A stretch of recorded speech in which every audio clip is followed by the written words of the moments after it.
Divine truth frequently asks questions. Jesus, Mary, and others provide answers to questions that are frequently asked by members of the media and public. The subject of this session is spirits. This is session 1. How can we learn to perceive spirits for ourselves? Well, perceiving spirits is all about developing emotionally and intellectually in certain directions. Obviously, if we have huge amounts of fear, as I've indicated in other answers to these questions, if we have huge amounts of fear to the concept of a spirit world, it's highly unlikely we're going to develop any sensory apparatus we might have as a part of our being to determine whether such a world exists and determine how to perceive spirits. So firstly, it's going to depend very much on our open-mindedness with regard to our belief systems. If we have very, very fixed and firm belief systems, it's highly unlikely that we will want to develop any perception of spirits. So firstly, we need to confront our belief systems. Mm-hmm. Secondly, if our belief systems are very fixed and firm, or we have a lot of fear, we are going to resist any evidence that comes to us as to the existence of the spirit world and people in the spirit world, even though it's something that once we pass, we'll recognise automatically almost. And the problem with that, of course, is that we finish up ending up with this situation where we're so afraid, we're religiously afraid, we're scientifically afraid, we're afraid on so many levels to investigate the truth.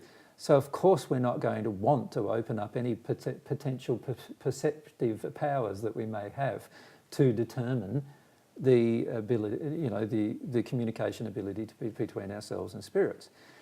So our best course of action really, firstly, is to look at all of the emotional reasons and belief systems that we have within us that oppose such a concept, mm-hmm. and look at releasing them from ourselves emotionally. We need to get rid of them if we're ever going to develop any perception powers that allow us to communicate with, see and hear and experience the experience of spirits in our day-to-day life. The more fear we have and the more resistance we have, the less we're going to investigate. That's the reality.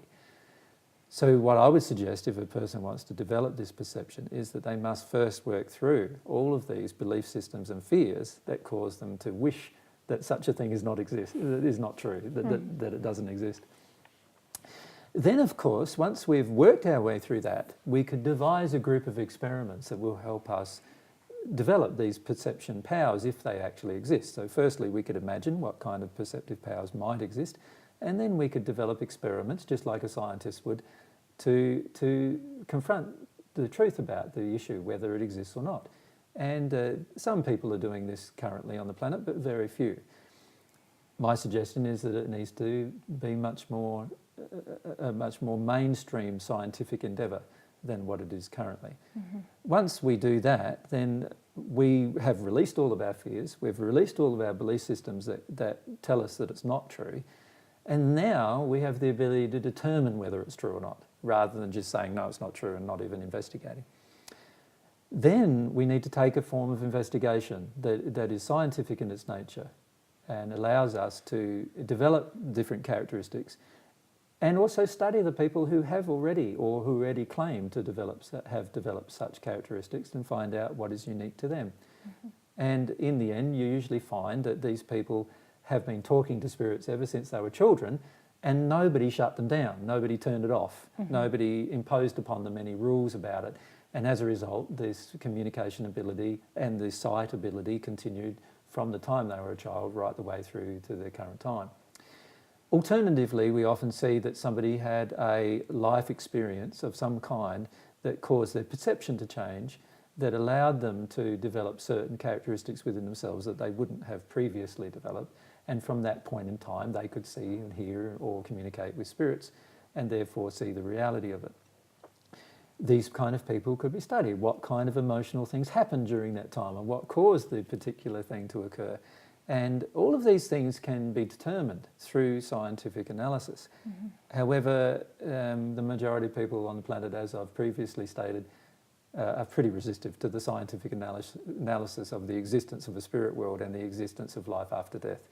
And as a result of that, many of us go around blind to the fact that we have a continuing life after we've passed from the earth. Okay.